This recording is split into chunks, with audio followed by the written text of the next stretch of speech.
तो hello my dear loving students, welcome back to अपना channel homework 2023 में आप सभी धुरंधर छात्रों का स्वागत है। और आज के इस सेशन में हम लोग मोस्ट वीवीआई सब्जेक्टिव क्वेश्चन करने वाले हैं। चैप्टर नंबर 10 जूठन का। इनका राइटर हैं ओम प्रकाश वाल्मीकि, जो एक पिछड़ा जाति से हैं। तो इनके बारे में हम लोग चलिए पढ़ते हैं। अगर आप इस चैनल पर नए हो तो चैनल को सब्सक्राइब करके बेल आइकन घंटी को प्रेस ऑन कर लेना, ताकि सबसे पहले आपको नोटिफिकेशन मिले। तो चलिए हम आपका टाइम वेस्ट ना करते हुए क्लास की शुरुआत करते हैं। तो देखते हैं, क्लास की शुरुआत करते हैं।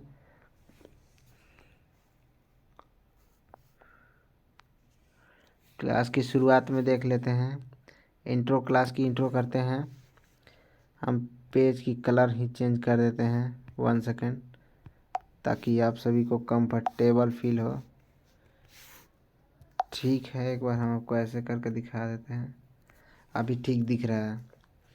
चलिए तो हम इसका पूरा ले लेते हैं यहाँ से। अब चलिए हम लोग क्वेश्चन को स्टार्ट करते हैं। आपका टाइम किस पाबंदी है? कलर ले लेते हैं ब्लैक। चलिए, चैप्टर नंबर 10 जूठन। इतना मोटा कलर हो गया है। हाँ ठीक है, ठीक है, ग्रीन वाला देते हैं। लेखक का नाम है ओम प्रकाश वाल्मीकि। इनका जन्म हुआ 30 जून 1950 को और इनकी मृत्यु हुई 17 नवंबर 1913 को 2013 को। 30 जून 1950 में इनका जन्म हुआ और 17 नवंबर 2013 में इनकी मृत्यु हो गई। इनका जन्म स्थान रहा बरला, मुजफ्फरपुर नगर, उत्तर प्रदेश। इनकी माता का नाम है मुकुंदी देवी। पिता का नाम है छोटन लाल, जो इनको हमेशा मुंशी जी कह के बुलाते थे, इनका पिताजी का। इसका शिक्षा का अर्थ देखते हैं। अक्षर ज्ञान का प्रारंभ सेवक राम महिष के खुले बिना विचार के बिना 60 चटाई वाले स्कूल में। उसके बाद बेसिक प्राइमरी स्कूल में दाखिले ली। 11वीं की परीक्षा बरला इंटर कॉलेज बरला से उत्तीर्ण, लेकिन 12वीं परीक्षा में अनुत्तीर्ण। फलस्वरूप बरला कॉलेज के छोड़कर DAV इंटर कॉलेज देहरादून में दाखिल ले लिए। ये ओम प्रकाश वाल्मीकि जी की कथन हो रही है। कहाँ कहाँ ले रहे हैं इनका तो हर जगह राज चलता है भैया। चलिए हम लोग आगे क्वेश्चन की ओर बढ़ते हैं। इनकी कई वर्षों तक पढ़ाई बाधित 1992 में मेहवती नदन बहुगुणवा गढ़वाल श्रीनगर विश्वविद्यालय से हिंदी में MA किए हैं। ये मास्टरी का सेवक के राम रहीम के लिए काम किए हैं और 12वीं की परीक्षा में अनुत्तीर्ण, यानी कि ये 12वीं की परीक्षा में फेल आ गए थे। तो आगे चलिए, वृत्ति क्या कर रही है? 12वीं कक्षा में RD फैक्ट्री देहरादून ऑटोमोबाइल नौकरी में, RDN फैक्ट्री की चंदापुर में महाराष्ट्र में, डॉनड्रेव की नौकरी, भारत सरकार के रक्षा मंत्रालय उत्पादन विभाग में आइसोडीन फैक्ट्री में पुष्टि की। तो चलिए, ये सब तो इंट्रो है, आप लोग पढ़ लीजिएगा। इंट्रो इसमें कुछ दम नहीं है, तो हम आपको इस PDF दे देंगे। हम लोग डायरेक्ट क्वेश्चन पे चलते हैं। हम लोग क्वेश्चन आंसर पे। क्वेश्चन आंसर देखिए क्या कह रहे हैं। क्वेश्चन आंसर में विद्यालय, देखिए कहाँ कहाँ से पेन चल जाता है। विद्यालय के लेखक के साथ कैसी घटना घटती है? तो उत्तर में विद्यालय के लेखक के साथ बड़ी अभिप्रिय घटना घटती है। विद्यालय के हेडमास्टर लेखक से सारे कमरे, बरामदे और मैदान में झाड़ू लगवाते हैं। जब लेखक 2 दिन बाद कक्षा में बैठ जाते हैं तो तब हेडमास्टर लेखक को कक्षा से बाहर निकाल देते हैं और फिर बोलते हैं झाड़ू लगाने वाला काम दे देते हैं। इस तरह लेखक को प्रतिदंडित किया जाता है। लेखक किनको बोल रहे हैं? तो ओम प्रकाश वाल्मीकि जी को। ओम प्रकाश वाल्मीकि जी को लेखक बोल रहे हैं। और ये कौन हेडमास्टर का नाम क्या था? ऑब्जेक्टिव में पूछेगा था कलीराम। कलीराम, इसका नाम था कलीराम। चलिए आगे सेकंड नंबर क्वेश्चन की ओर हम लोग बढ़ते हैं। पिताजी ने स्कूल में क्या देखा? उन्हें आगे क्या किया? उन्होंने आगे क्या किया? पूरा विवरण को अपने शब्दों में लिखें। जब ग्राउंड फ्लोर में कभी झाड़ू लगा रहे थे तभी उनके पिताजी ने देखा, स्कूल में अपने बेटे को देखा कि झाड़ू लगाते हुए। तो किसी भी पिता का देखकर अपने बेटे के प्रति झाड़ू लगाते हुए तो वो पूछे अपने बेटे से कि और मुंशी जी क्या हो रहा है? तो वो अपने पिताजी को, पोएट यानी कि कवि, देख के अपने पिताजी को उनको सीने से लगा के पूरा रोने लगे और बोले कि मास्टर जी हमें गाली देकर हमें पढ़ने नहीं देते हैं। तो ये आग बबूला हो गए। इनका पिताजी का नाम छोटा लाल था। ये आग बबूला हो गए और हेडमास्टर को पूरे आवाज़ में डांटते हुए बोले। तो उधर से फिर जवाब में हेडमास्टर ने गाली देकर उन्हें धमकाया और हेडमास्टर का जमकर सामना किया उनके पिताजी ने। तो चलिए हम लोग आगे क्वेश्चन की ओर बढ़ते हैं। बचपन में लेखक के साथ जो कुछ हुआ यह कल्पना करे कि आपके साथ भी हुआ हो, तो ऐसी स्थिति में आप अपने अनुभव को प्रस्तावित अपनी भाषा में लिखिए। तो उत्तर में बचपन के लेखक के साथ जो कुछ भी हुआ अच्छी नहीं हुआ, अगर वही घटना हमारे साथ होता है तो हम बहुत बुरा फील करते हैं, यानी प्रतीत करते हैं, अपमानजनक लगता है। ऐसा व्यवहार करने वाले व्यक्ति के पर बहुत क्रोधित आएगा और उनके द्वारा किए गए व्यवहार का कारण भी जानेंगे। हम उनकी शिकायत भी करते हैं और साथ ही समय प्रयास करते हैं कि ऐसा घटना दूसरे के साथ ना हो। तो चलिए हम लोग अगले स्लाइड में चलते हैं। अगले क्वेश्चन की ओर हम लोग बढ़ते हैं। आप लोग जरूर इस चैनल को सपोर्ट कीजिएगा और इसका हम पीडीएफ दे देंगे।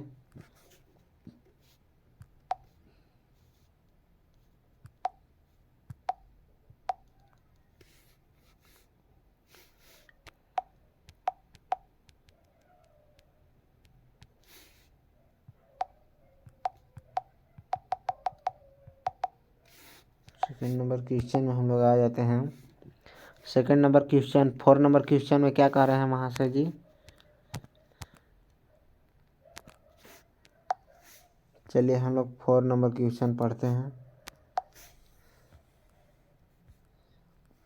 4 नंबर क्वेश्चन में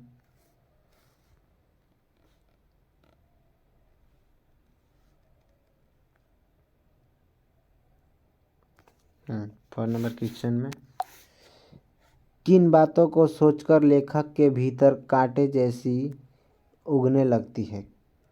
लेखक ओम प्रकाश वाल्मीकि कौन सी बात को सोचकर उनके मन में कांटों जैसी चुभने लगती थी? आप बताइए, अपने शब्दों में विवरण कीजिए। वहाँ परीक्षा में तो पूछता अपने यथासंभव अपने शब्दों में उत्तर दें। तो हम इसका उत्तर देंगे, लेखक जब छोटे थे तब उसके परिवार में सभी लोग दूसरे लोगों के घरों में जाकर काम करते थे। वे लोग बहुत मेहनत करते थे, लेकिन दुर्भाग्य था कि उस काम के बदले थोड़ा बहुत अनाज या जूठन मिलती थी। शादी विवाहों में मौके पर भी उन्होंने मेहमानों के खाना खा लेते थे। मेहमानों के खाना खाने के बाद जूठी पत्तलों में बची जूठन ही मिलती थी। कभी कभी तो पूरियों के टुकड़े को वे सुखा लेते और बरसात के दिनों में पानी में भिगोकर नमक के साथ छीड़ कर खाते थे। इन्हीं बात को सब सोचकर कवि ओम प्रकाश वाल्मीकि सोच उनके मन के भीतर कांटे जैसी उगने लगती थी। ये कितना दुर्भाग्यवश है कि हम लोग कितना भी काम करते थे, हम लोग को भर पेट खाना नहीं मिलता था, फिर भी हम लोग को गाली मिलती थी काम के बदले। तो ऐसी हमारा समाज कुकर्म समाज है, आप सभी समझ रहे होंगे। 5 नंबर क्वेश्चन में दिन रात मर खप कर हमारे पसीने की कीमत मात्र जूठन, यानी कि दिन रात हम लोग खटते थे तब हमारे पसीने की कीमत के बदले जूठन सिर्फ मिलती थी खाने को।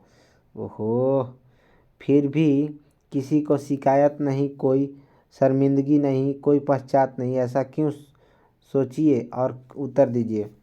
कितना गंदी बात कर दी है, ऐसा नहीं करना चाहिए था पोएट के साथ।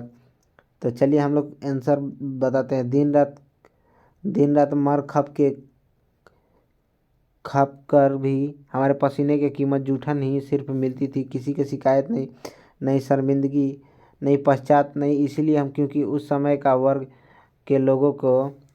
के इस वर्ग के लोगों के लिए इस प्रकार का काम निर्धारित किया गया था कि उच्च वर्गों ने उन्हें अपने पैरों के तले रखते थे। फिर उन्होंने अपना इस भाग्य मान लिया और इसी के कारण वे किसी भी बात का विरोध नहीं करते थे। ओहो, देखिए ये क्या कह रहे हैं। उस टाइम का जो उच्च व्यक्ति लोग होते हैं, बड़े घराने को, वो छोटे घरानों पे बहुत अत्याचार करते हैं और सभी लोग यही मान के चुप हो जाते हैं कि हमारा किस्मत में ही है, यानी कि भाग्य में हमारा लिखा जो वही इन लोगों का सेवा ही करना है। तो इन सभी के विरोध नहीं करते थे। तो चलिए हम लोग आगे क्वेश्चन 6 नंबर क्वेश्चन में, सुरेंद्र की बात सुनकर लेखक विचलित क्यों हो जाते हैं? सुरेंद्र कौन थे? सुरेंद्र कौन थे बताइए। उनका पोता, अभी नाम नहीं याद आ रहा है, उनका पोता था। और जो उनके पिताजी को, ओम प्रकाश जी के पिताजी को, छोटन लाल को, वो हमेशा डांटते रहते थे। उनका पोता ये है सुरेंद्र नाथ, जो कि लेखक के घर आए हुए हैं। कोई एग्ज़ाम देने, एंट्रेंस के एग्ज़ाम देने आए हैं लेखक के घर पे। तो रुके हैं, तो रात में वही खाना खाते हैं। तो खाना खाते खाते बोलते हैं कि वाह भाभी, क्या खाना बनाया है आपने, ऐसा खाना कभी अपने जीवन में पहले नहीं खाया। तो उसी बात पे कभी सोच में पड़ जाते हैं कि एक टाइम था जब हम लोग इसके द्वार पे शादी विवाह में काम करते थे और ये लोग हमारा छुआ कुछ नहीं खाते थे। आज ये है कि मेरा ही घर में आके ये खाना खा रहा है सुरेंद्र। तो चलिए हम लोग सुरेंद्र की बात सुनते हैं। सुरेंद्र की बातों सुनकर लेखक इसलिए विचलित हो जाते हैं क्योंकि उसे बचपन की घटना याद आती है जब सुरेंद्र की बड़ी बुआ की शादी थी। लेखक की माँ और पिताजी उसके घर में खूब मेहनत काम किया किया था। फिर जब काम समाप्त होने के बाद लेखक की माँ ने खाना मांगा तो सुरेंद्र के दादाजी सुखदेव सिंह, ये देखिए आ गया सुखदेव सिंह, हम यहाँ पे आपको नोट कर देते हैं। सुखदेव सिंह, यहाँ पे तो नहीं लिखे हैं इनका। सुखदेव सिंह बहुत गंदा आदमी था, पेन भी नहीं चल रहा है। सुखदेव सिंह, सुखदेव सिंह, चलिए आप लोग उतार लीजिएगा। त्यागी सिंह का पोता सुखदेव सिंह त्यागी सिंह ने उनकी बड़ी बेइज्जती की थी, उनकी बड़ी बेइज्जती की थी। और उस समय का खेला देखिए, और उसी का पोता हमारे द्वार खिलाए गए भोजन की तारीफ कर रहा है। क्या बात है। तो यही इसी को हम लोग समय बोलते हैं। समय से बड़ा कोई चीज़ नहीं, समय से बड़ा कोई बलवान नहीं होता। समय का मारा आवाज़ नहीं करता है ये सब। चलिए हम लोग 7 नंबर क्वेश्चन की ओर बढ़ जाते हैं।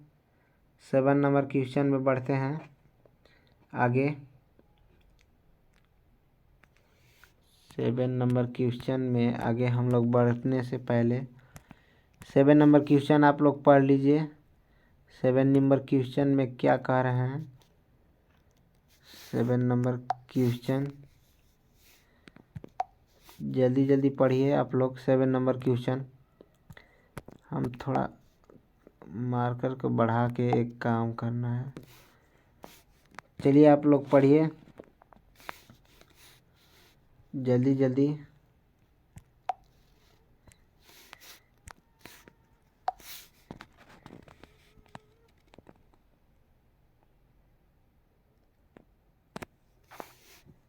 अपना देखिए 7 नंबर क्वेश्चन में क्या कह रहे हैं पोएट। 7 नंबर क्वेश्चन में कि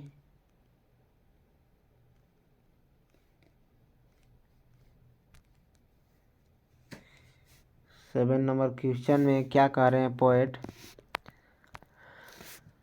थोड़ा 1 सेकेंड मेरे को टाइम दीजिए प्लीज़।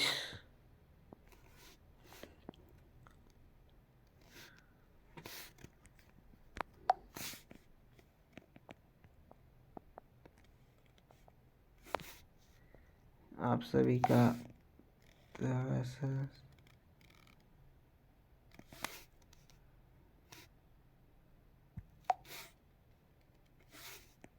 चलिए हम आपका टाइम वेस्ट ना करते हुए अब सीधे क्वेश्चन की और बात करते हैं।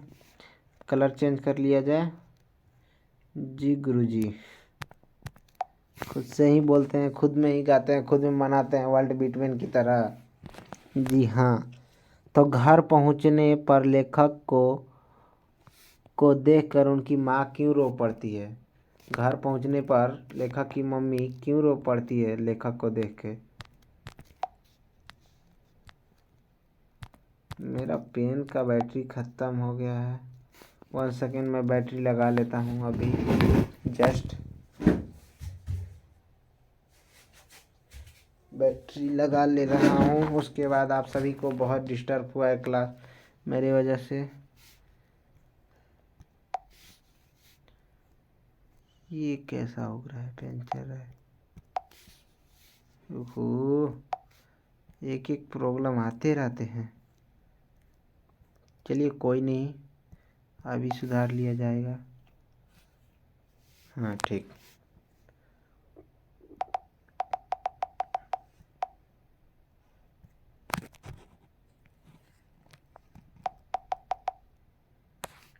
चलिए कोई नहीं, अब हम सब इसको मिटा देते हैं।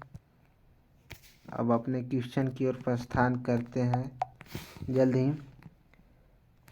जल्द क्वेश्चन की ओर प्रस्थान करते हैं। हाँ, क्वेश्चन क्या कह रहे हैं 7 नंबर क्वेश्चन में। घर पहुंचने पर लेखक को देखकर उनकी मम्मी क्या कहती हैं। उत्तर में क्योंकि उनकी माँ नहीं चाहती थी कि उनका बेटा अर्थात लेखक चमड़ा उतारने जैसा घिनौना काम करे, लेकिन घर पर किसी के ना होने के मौजूद के कारण मजबूरी में उनको लेखक को भेजना पड़ता है। जब वह वापस आते हैं तो सिर से पांव तक की गंदगी से भरा हुआ और उनके कपड़ों में खून धब्बे लगे हुए हैं। और उनकी ये हालत देखकर उनकी माँ रो पड़ती है। और यहीं पे उनकी भाभी कहती हैं कि इनसे ये काम मत कराओ, हम लोग भूखे रह लेंगे। तो यही उनको लेखक को अपनी भाभी की बात लग गई और आज चल के ये इतना बड़ा आदमी बने हैं। तो हर किसी के लाइफ के बढ़ने का कोई ना कोई कारण होता है। तो चलिए हम लोग इनकी व्याख्या किए। 8 नंबर में कितने क्रूर समाज में रह रहे हैं यह, जहाँ शर्म का कोई मोल नहीं बल्कि निर्धनता के बल बरकरार रखने का षड्यंत्र ही सब है, यह सब है। चलिए हम लोग क्वेश्चन के आंसर में। प्रस्तुत पंक्तियाँ ओम प्रकाश वाल्मीकि द्वारा रचित आत्मकथा जूटन से ली गई है। लेखक इस पंक्ति में माध्यम में कहना चाहते हैं कि यह समाज लेखक की जाति के लोगों को बहुत कठोर व्यवहार करता है। इन लोगों के काम बहुत लिया जाता है और मेहनता भी जगह मात्र गालियाँ ही मिलती थी। मेहनत के जगह गाली ही मिलती थी। यह समाज अत्यंत क्रूर में मेहनत और कीमत की नहीं थी, बल्कि ऐसा करके गरीब के बनाए रखना का षड्यंत्र किया जा रहा था। ये देखिए, ये पूछेगा कि ओम प्रकाश वाल्मीकि की कविता जूठन कैसी है, तो ये एक आत्मकथा है। क्या है? आत्मकथा।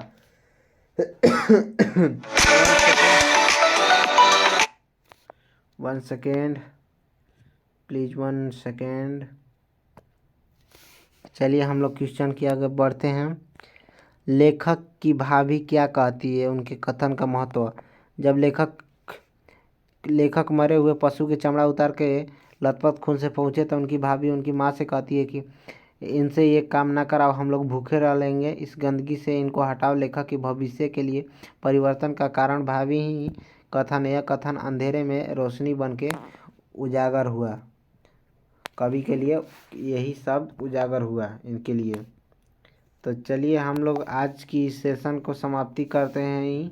और आप अगर इस चैनल पे नए हो और चैनल का नाम है, देखिए ओहो क्या हो जाता है, ना जाने क्यों नज़र लग जाता है। हाँ अभी नहीं नज़र लगेगा, आप लोग बोलिएगा नज़र लग जाता है गुरु जी का पेन का। तो चलिए हम अपना चैनल का नाम बता देते हैं, होम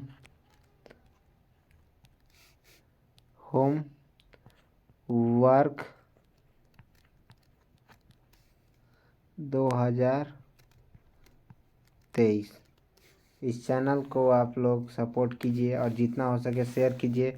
और इसका हम पीडीएफ देने के लिए ट्राई करेंगे। ट्राई क्या, आप लोग बोलिए हम नहीं देंगे, ऐसा तो हो नहीं सकता है। चलिए हम लोग ये देखिए ऐड आने लगता है ऑटोमेटिक। चलिए इस सेशन को यहीं पे समाप्त करते हैं। जय हिंद, जय भारत।